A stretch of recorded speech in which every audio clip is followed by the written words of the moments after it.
Libro de Ezequiel, capítulo 22, lleva por título Los pecados de Jerusalén. Leemos el versículo 30 en el nombre de nuestro Señor Jesucristo. Y busqué entre ellos hombre que hiciese vallado y que se pusiese en la brecha delante de mí a favor de la tierra para que yo no la destruyese, y no lo hallé. Glorifiquemos a Dios. Gloria a Dios, gloria a Dios. Gloria a Dios para siempre. Pueden tomar sus asientos. Para conocer el contexto bíblico, el título lleva Los pecados de Jerusalén. Jehová en 3 partes, cuando uno va leyendo este capítulo, va hablando y va mostrando y revelando lo que acontecía en el pueblo. Así como en cada libro de los profetas había algo en particular. Usted lo puede leer en su hogar. Hay varias partes que Dios condena y habla de que el pueblo estaba practicando el incesto, de que el pueblo estaba practicando la inmoralidad sexual, la depravación, las ganancias deshonestas. La idolatría siempre fue algo que fue mencionado en el libro, no solo de los profetas, sino desde que Jehová envió que a su pueblo no se contaminase y se contaminó. Amén. Y vemos en este capítulo cómo Dios comienza a hablar al profeta y le comienza a contar lo que estaba aconteciendo, la abominación del pueblo en ese momento, y cómo es que él dice que lo habían olvidado. No solo que lo habían olvidado, sino que también había sido el nombre de Dios profanado. Era una burla lo que el pueblo de Dios estaba haciendo. Con el nombre del Todopoderoso, sobre todas las cosas los líderes, teniendo la ley de Dios y teniendo que enseñar al pueblo e instruirlo, porque la Biblia dice, los invito a leer Ezequiel capítulo 22, dice en el nombre de Jesucristo, el versículo 26, sus sacerdotes violaron mi ley y contaminaron mis santuarios. Entre lo santo y lo profano no hicieron diferencia, ni distinguieron entre inmundo y limpio, y de mis días de reposo apartaron sus ojos, y yo he sido profanado en medio de ellos. Mire cómo la Escritura dice que los sacerdotes habían violado la ley y habían contaminado el santuario, dándonos a entender también que entre lo santo y lo profano no hicieron diferencia. Y la Escritura nos dice claramente que el pueblo tomaba con liviandad la palabra de Dios y que también a lo bueno lo llamaban malo y a lo malo bueno. Y eso lo podemos ver en estos tiempos también. Un tiempo de confusión, donde cuando la palabra de Dios se la desestima y se la toma a la ligera como un juego, la gente en esa misma confusión hace de la doctrina del evangelio, que es poder de Dios, una doctrina de hombre, que es satánica, que es diabólica. Y por eso muchos son contaminados y arrastrados, porque en estos tiempos falta lectura de la Escritura. Estamos en un tiempo en el que muchos leen la palabra de Dios por celular y se conectan en YouTube, tantas redes sociales, hay muchas predicaciones, pero la Biblia nos enseña claramente que probemos los espíritus y nos envía a que podamos escudriñar la palabra para no ser engañados. Como en este tiempo hay poca lectura, hay mucho engaño y mucha apostasía y mucha confusión, porque el hombre quiere hacer su voluntad y en vez de corregir a las personas, en vez de hablar la palabra de Dios, que la palabra de Dios nos confronta, lo que se está haciendo en los púlpitos es hablar lo que al hombre le agrada y nos está corrigiendo. Y Dios eso lo está viendo, hermano. Hablando del contexto bíblico de Ezequiel 22 en los tiempos en los que se encontraba, Dios le habla al profeta y llegamos a este versículo 30 cuando dice: y busqué entre ellos hombre que hiciese vallado y que se pusiese la brecha. ¿Qué significa eso? Eso es poder mantener un muro durante una batalla. En el tiempo de Israel se encontraba Jerusalén rodeado por muros. En la antigüedad, cuando estaba la guerra, las puertas de ahora no son las de antes. Antes eran puertas grandes, que cuando el enemigo podía derrumbar la puerta y el muro tenía acceso a la ciudad. Viendo ese contexto en el ámbito de la antigüedad, cuando el enemigo podía derrumbar el muro y la puerta y poder ingresar, Dios le habla a Ezequiel: busqué hombre que hiciese vallado y se pusiese a la brecha. Alguien que pudiera mantener un muro donde en la muralla, es poder decir: yo me pongo en la brecha. Me pongo en la brecha para poder hacer muro donde sea desprotegido, donde hay un acceso para el enemigo. Ahí se pone la persona para poder clamar e interceder. Entonces no es poca cosa la intercesión, hermano. Usted se imagina un muro derribado y una persona poniéndose en ese lugar, conociendo que en la guerra es poder dar su vida. Dice la Biblia, y busqué hombres que hiciese vallado y se pusiese a la brecha. Esto es decir, a dar intercesión en estos tiempos, hermano, no es algo ligero. No es clamar ante la presencia de Dios ligeramente. Hay requisitos, hermano. Hay requisitos. Así como en esta vida terrenal nosotros nos ordenamos para hacer papeles, hay que ir siguiendo cada punto que nos dicen y lo hacemos.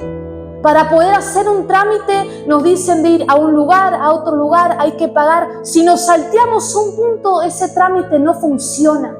Y si en esta vida espiritual nosotros tenemos que ordenarnos, porque aunque no quisiésemos, terrenalmente las autoridades nos llevan a ordenarnos, cuanto más en nuestra vida espiritual.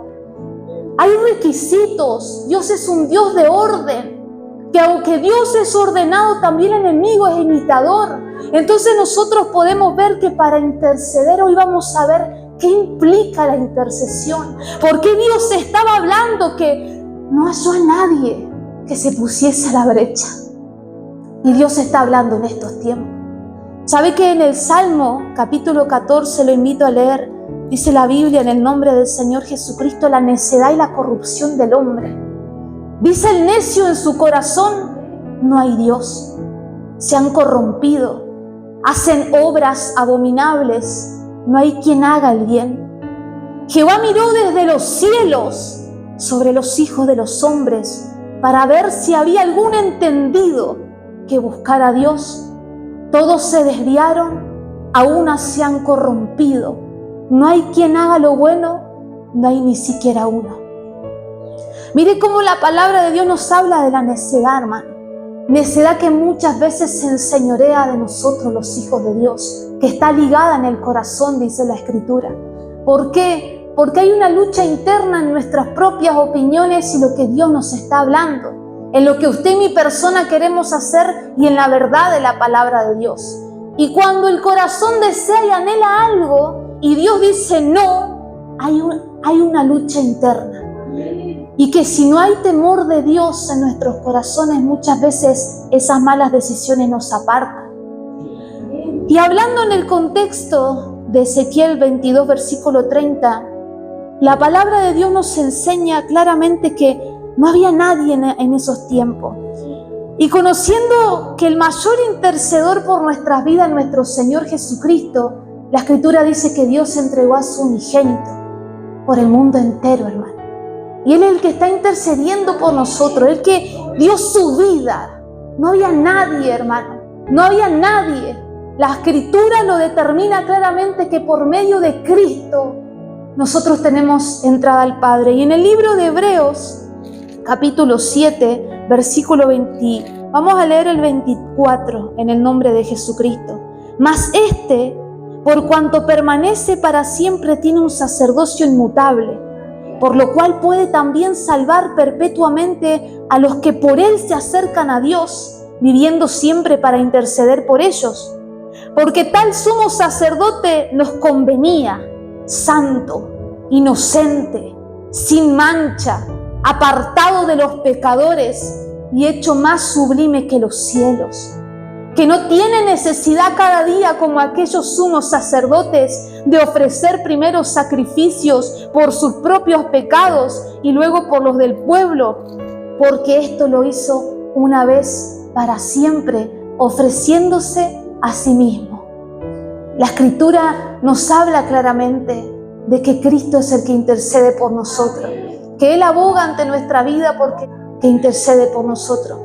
Pero es tal la necesidad de que el pueblo de Dios también pueda ponerse en la brecha ante Dios en los tiempos en los que nosotros nos encontramos. La Biblia dice que tanto en la antigüedad como en el Nuevo Testamento hubieron hombres de intercesión, hombres que clamaron ante la presencia de Dios, hombres que lloraron, hermano, hombres que sufrieron burla, hombres que sufrieron soledad, hombres que sufrieron escarnio por predicar la palabra de Dios. Y muchas veces nosotros los creyentes nos quejamos, que se burlan de mí, que la vestimenta, que qué prueba tan difícil. ¿Sabe, hermanos, que en estos tiempos estamos muy inmaduros? Porque cuando entendemos la palabra de Dios, lo que significa seguir a Cristo es morir al yo.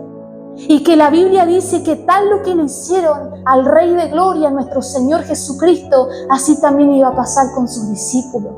Entonces, cuando nosotros comenzamos a leer hombres y mujeres que dieron todo por el Evangelio, que dieron todo por predicar la palabra de Dios, comenzamos nosotros a poder comprender también lo que significa estar en el Evangelio y hablar palabra de Dios, que no es algo ligero, no es para débiles, hermanos. Por eso cuando llegamos a los caminos de Dios comienza a haber una transformación, porque ciertamente hay debilidades en nuestras vidas, hay inmadurez, pero cuando ponemos nuestras vidas en manos del Todopoderoso, Él comienza a fortalecernos. Porque cuando el corazón está débil y las emociones están latentes, nosotros mismos comenzamos a tropezar. Pero ciertamente cuando nos tomamos de la mano de Cristo y vamos guiados por el Espíritu Santo en oración y en palabra y en ayuno, asimismo se fortalece nuestra fe. Asimismo esa vieja naturaleza muere para poder ser transformado y fortalecido en este tiempo en el que nos encontramos, para que al predicar la palabra nada ni nadie nos mueva ni nos saque del camino angosto, sino que estemos firmes. Así los discípulos, dice la Escritura, que estuvieron gozosos por padecer por el nombre que es por sobre todo nombre, el Señor Jesucristo. Estuvieron gozosos, hermanos. Fueron azotados, dice la Escritura. Y de hecho muchas veces le dijeron que dejasen de hablar de ese nombre. Y ellos dijeron que ciertamente era mejor obedecer a Dios antes que a los hombres. Por eso estamos en tiempo, hermanos, de afirmar nuestras vidas en la Escritura y en la palabra de Dios. Así como hablábamos de la necesidad de ponerse a la brecha y hacer vallado, hombres que pudieron orar ante la presencia de Dios, lo vemos desde la antigüedad hasta en el Nuevo Testamento. La Biblia nos dice en el libro de Génesis cómo Abraham intercedió claramente por Sodoma, Génesis capítulo 18, Moisés, que luego lo vamos a ir hablando, Nehemías, Samuel, Daniel, fueron nombres de intercesión que lloraron, hermano. Aún Jeremías, dice la Escritura, que se conmovían sus entrañas porque hablaba palabra de Dios, porque sabía que venía juicio y veía que en el pueblo no había temor. Habacuc dijo: en la ira acuérdate de la misericordia, Jehová, aviva tu obra. Aunque se conocía del juicio, esos hombres que se pusieron a la brecha, que hicieron vallado, clamaban ante la presencia de Dios. ¿Qué es ponerse ante la presencia de Dios? Es interceder. Aún sabiendo que hay pecado, aún conociendo la desobediencia, ellos se ponían enfrente de Dios y decían: pongo mi vida. Moisés lo dijo claramente cuando el pueblo se rebeló. Dice la Escritura que él tenía la ley de Dios en sus manos y el pueblo adorando un becerro de oro. Pero Moisés claramente clamó ante la presencia del Todopoderoso. Y vamos a leerlo en el nombre del Señor Jesucristo. Éxodo 32, versículo 9. Lleva por título el becerro de oro. Dijo más Jehová a Moisés: yo he visto a este pueblo, que por cierto es pueblo de dura cerviz. Ahora pues déjame que se encienda mi ira en ellos y los consuma, y de ti yo haré una nación grande. Entonces Moisés oró en presencia de Jehová su Dios y dijo: oh Jehová, ¿por qué se encenderá tu furor contra tu pueblo, que tú sacaste de la tierra de Egipto con gran poder y con mano fuerte? ¿Por qué han de hablar los egipcios diciendo: para mal los sacó, para matarlos en los montes y para raerlos de sobre la faz de la tierra? Vuélvete del ardor de tu ira y arrepiéntete de este mal contra tu pueblo. Acuérdate de Abraham, de Isaac y de Israel tus siervos, a los cuales has jurado por ti mismo y le has dicho: Yo multiplicaré vuestra descendencia como las estrellas del cielo, y daré a vuestra descendencia toda esta tierra de que he hablado, y la tomarán por heredad para siempre. Entonces Jehová se arrepintió del mal que dijo que había de hacer a su pueblo. Cuando uno lee el versículo 31 dice: entonces volvió Moisés a Jehová y dijo: te ruego pues, este pueblo ha cometido gran pecado, porque se hicieron dioses de oro, que perdones ahora su pecado, y si no, ráeme ahora de tu libro que has escrito. Acá vemos un hombre de intercesión, hermano. Esto es una intercesión ante la presencia de Dios. Es ponerse a la brecha. Sí, hay pecado, Jehová, pero ten misericordia. Y para ponerse a la brecha hay requisitos, pero antes hay que saber qué es hacer vallado y ponerse a la brecha. Cuando uno entiende qué es vallado y busca la definición, es muralla y es una cerca. El término vallado se refiere a un cerco o muralla que se construía para proteger un lugar como una ciudad o una propiedad.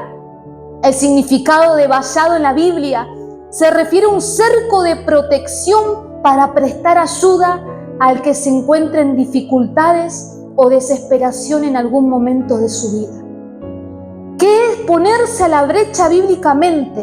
Implica tomar sobre sí el peso de una situación difícil o peligrosa, intercediendo por los demás y evitando el castigo o la destrucción. Ponerse a la brecha es luchar por una causa, hermano. ¿Por qué? Porque se refiere a una lucha, un compromiso especial con un asunto o una causa, incluso cuando otros han abandonado. Incluso cuando otros han abandonado. Y nos habla de la intercesión, hermano. Ponérsela a la brecha se relaciona con la intercesión. ¿Y qué es interceder? Es la acción de pedir o mediar delante de Dios en lugar de otros. Es lo mismo que interceptar, es detener una cosa antes de que llegue a su destino. Pararse la brecha es dar la vida, hermano. Es cuando uno se pone delante de Dios y empieza a clamar e interceder ante la presencia del Todopoderoso, reconociendo aún que hay pecado, desobediencia y debilidad, pero haciendo recordar a Dios sus promesas, haciendo recordar a Dios lo que está escrito, hermano. Ahora la pregunta para nuestras vidas como iglesia: ¿podemos nosotros pararnos a la brecha?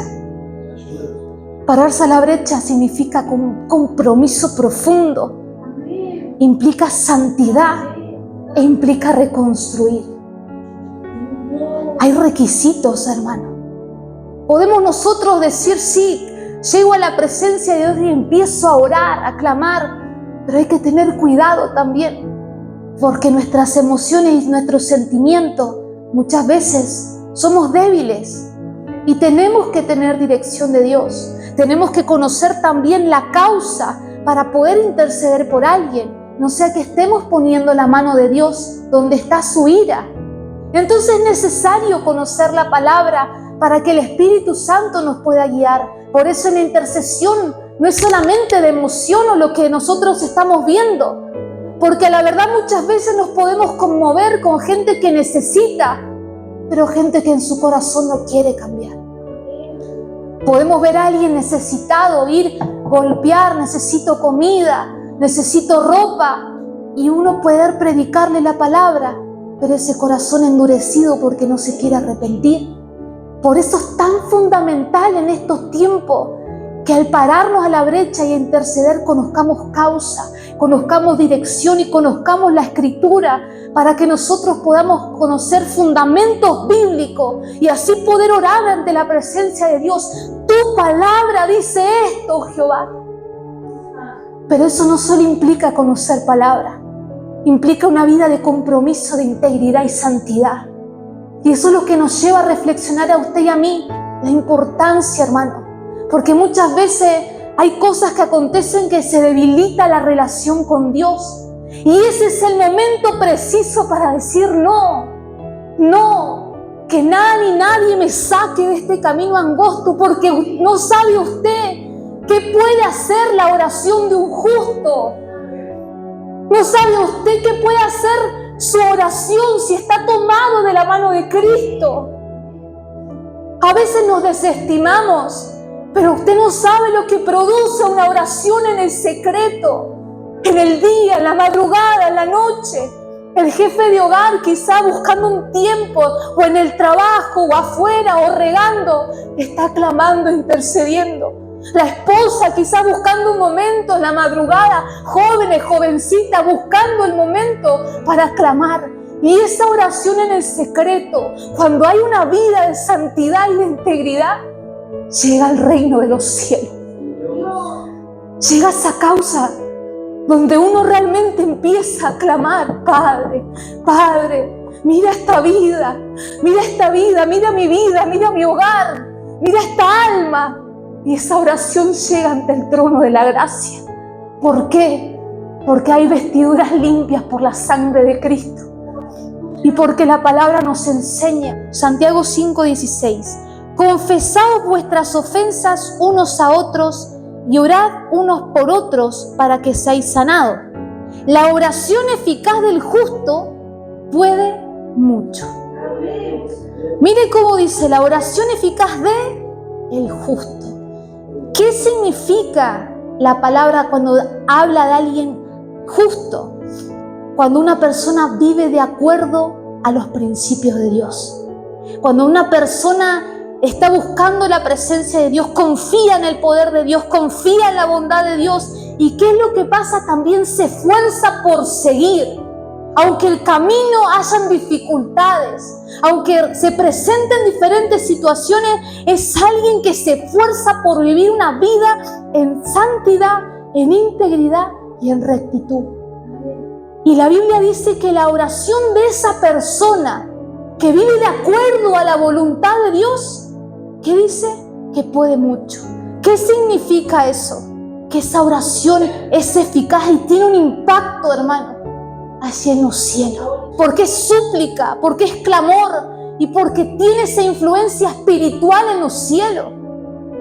¿Y saben por qué hablo esto? Porque muchas veces estamos en los secretos quizás. Y para la gloria de Dios, ¿cuántos de nosotros hemos visto que hemos hecho oraciones ante la presencia de Dios y Dios ha contestado? Esto no es para publicarlo en redes sociales, hermano. En estos tiempos hoy hay muchas cosas que se publican, que hay, pero en realidad cuando realmente hay una vida en santidad e integridad, no importa si la otra persona lo sabe o no. Importa que Dios lo sepa y cómo nos encontramos nosotros. No sé cuántas oraciones ha hecho usted en el secreto, con lágrimas, con llanto, con gemido. Esas oraciones no han sido en vano, hermano. Ninguna oración es en vano en el nombre de Cristo. Él siempre va a responder al tiempo de su buena voluntad. Por eso el justo vive en el anonimato. Son esas oraciones para ponerse a la brecha, ser vallado ante la presencia del Todopoderoso, clamar, suplicar, gemir. Te ruego, Padre, en el nombre del Señor Jesucristo, y ser guiados por el poder de Dios cuando el Espíritu Santo comienza a mostrar y a revelar esas direcciones de oración. ¿Sabe qué? Qué gratificante es ver para la gloria de Dios cuando las oraciones son escuchadas. Por eso no es en vano, y es una realidad lo que la Escritura dice, que también la palabra nos enseña claramente para que usted y mi persona lo podamos leer. Confesad vuestras ofensas unos a otros y orad para que sean sanados. Mire cómo la palabra de Dios nos enseña el sobrellevar las cargas los unos para con nosotros. Esto no es un evangelio egoísta, hermano, que muchas veces pensamos nosotros mismos, en lo que me pasa, en lo que quiero, en lo que pido, en mi familia. No, la Biblia nos enseña a sobrellevar la carga los unos a los otros. Soportaos, hermano. Dios nos habla aún de la paciencia y aún claramente como su palabra dice: oren los unos con nosotros para que sean sanados. ¿Y qué significa? Que la oración de una persona justa también puede tener un impacto en la vida de otras personas, en sanidad, en liberación y en restauración espiritual, hermano. Por eso Dios nos envía a orar claramente en la Escritura, a velar, a clamar y a interceder, porque Dios puede escuchar nuestras oraciones. Y hay enfermedades que sanan, hay heridas emocionales que sanan, espiritualmente también se sana, la gente se liberta. Y sé que se ha podido experimentar cuando uno está quizá cocinando o está haciendo su quehacer y el Espíritu Santo amonesta para orar por alguien, por el hermano, por la hermana, por el siervo. Es el momento preciso para dejar lo que se está haciendo y arrodillar, porque usted no sabe qué está pasando, el hermano, la hermana, el siervo, qué está aconteciendo, qué va a acontecer. Y así está el Espíritu Santo de Dios mostrando. Ahora la pregunta es, ¿podremos nosotros recibir del Espíritu Santo si estamos distraídos? Si nos afanamos, si le contristamos, si en el momento de recibir la amonestación, no, bueno, más ratito termino de hacer esto y después lo hago, o a la noche cuando tenga más tiempo. Dios es perfecto, hermano. Y para la gloria de Dios sé que no soy la única que ha podido experimentar, sentir de orar por alguien, hermano, para que Dios pueda ayudar, librar, proteger. Para eso Dios nos ha levantado y Dios pide vidas consagradas, para estar en la unidad de su Espíritu, en el vínculo de la paz. Y aún así también Dios muestra cuándo no orar. Dice la Biblia, 1 Samuel 16:1. Dijo Jehová a Samuel: ¿hasta cuándo llorarás a Saúl, habiéndolo yo desechado para que no reine sobre Israel? Mire, Samuel lloraba ante la presencia del Todopoderoso. No solo lloraba, hermano, clamaba por el primer rey de Israel. Y Dios le pregunta: ¿hasta cuándo llorarás por él? Así hay muchos ejemplos, como el libro de Jeremías, capítulo 7, versículo 16, dice la Biblia: tú pues no ores por este pueblo, ni levantes por ellos clamor ni oración, ni me ruegues, porque no te oiré. Pero continuemos leyendo. ¿No ves lo que estos hacen en las ciudades de Judá y en las calles de Jerusalén? Los hijos recogen la leña, los padres encienden el fuego y las mujeres amasan la masa para hacer tortas a la reina del cielo y para hacer ofrendas a dioses ajenos para provocarme a ira. ¿Me provocarán ellos a ira?, dice Jehová. ¿No obran más bien ellos mismos su propia confusión? Hablamos de un profeta, hermanos, que cuando uno lee el libro de Lamentaciones, él lloraba. Él lloraba, hermano.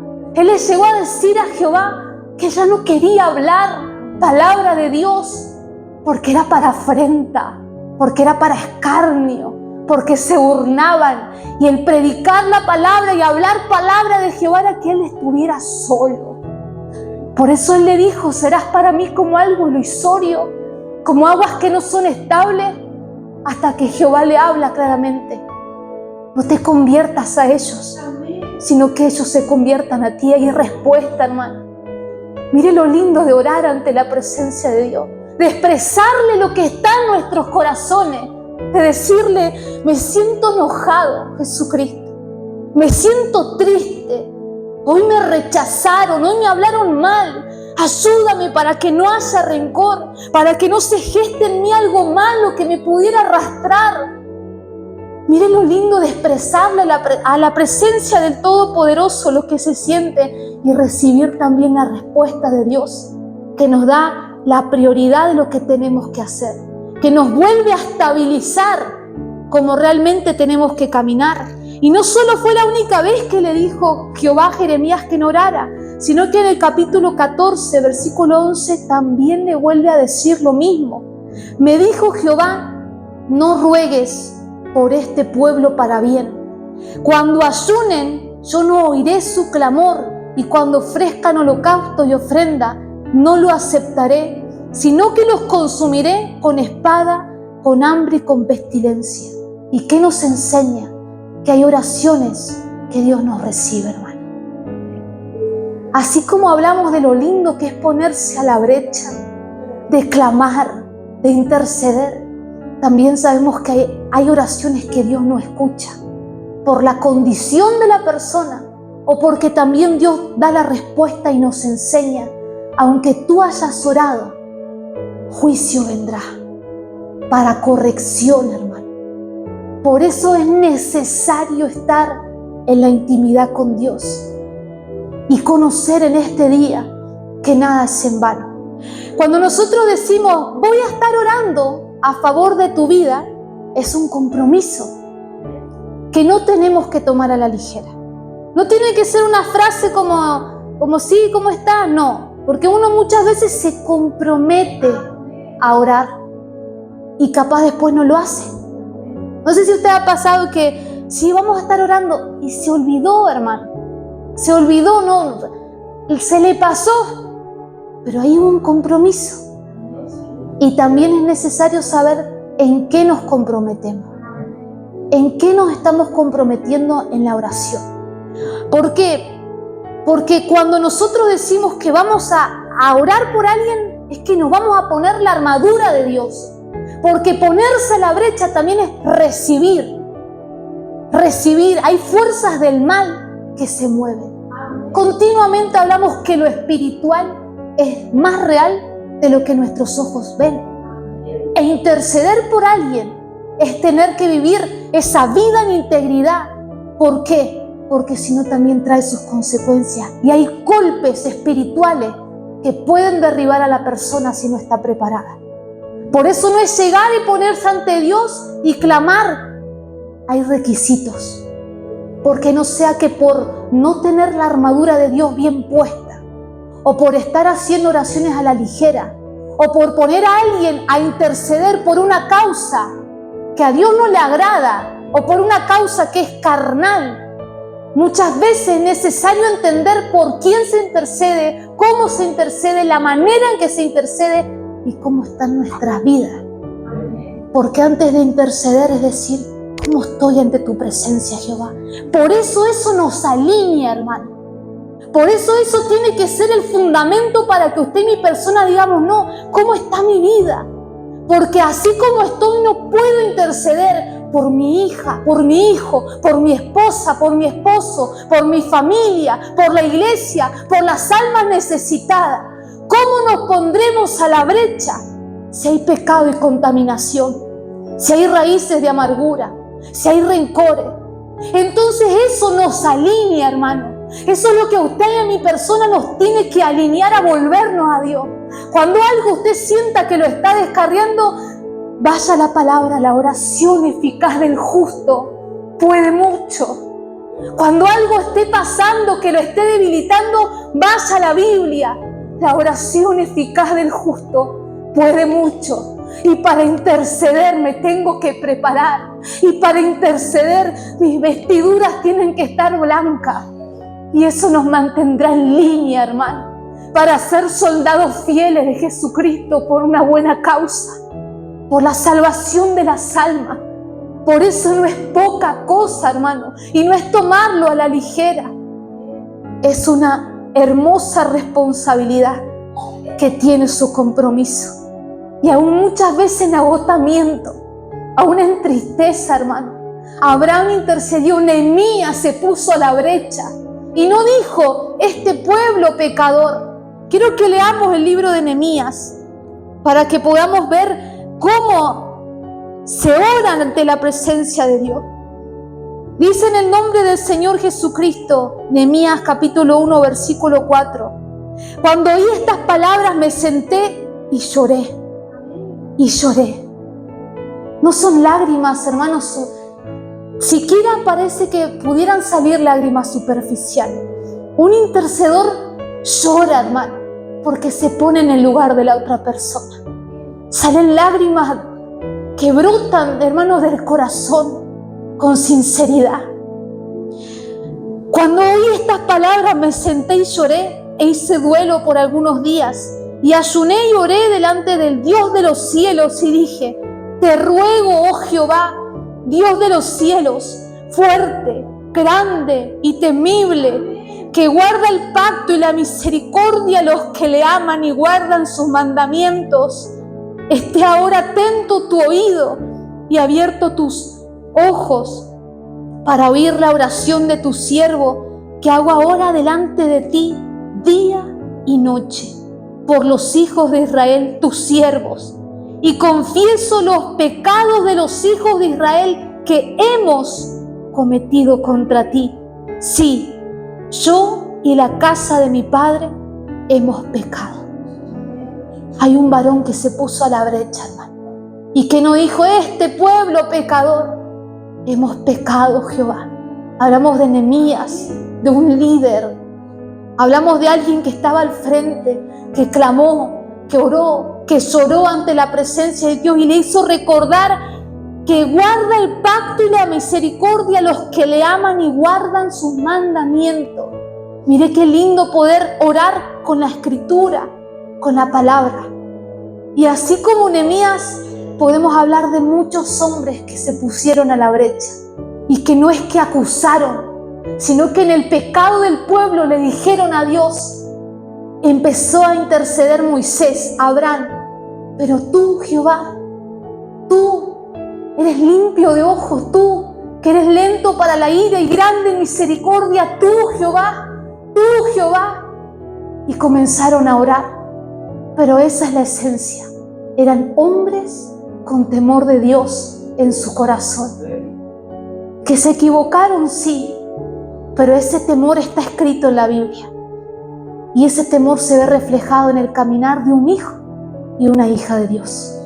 Que en esta tarde podamos nosotros ver la importancia, hermano, de ponernos a cuenta con Cristo, que si se ha debilitado, hoy pueda darse cuenta que la oración eficaz del justo puede mucho, porque llega al trono de la gracia y esas oraciones son respondidas, no a su tiempo, sino al tiempo de Dios.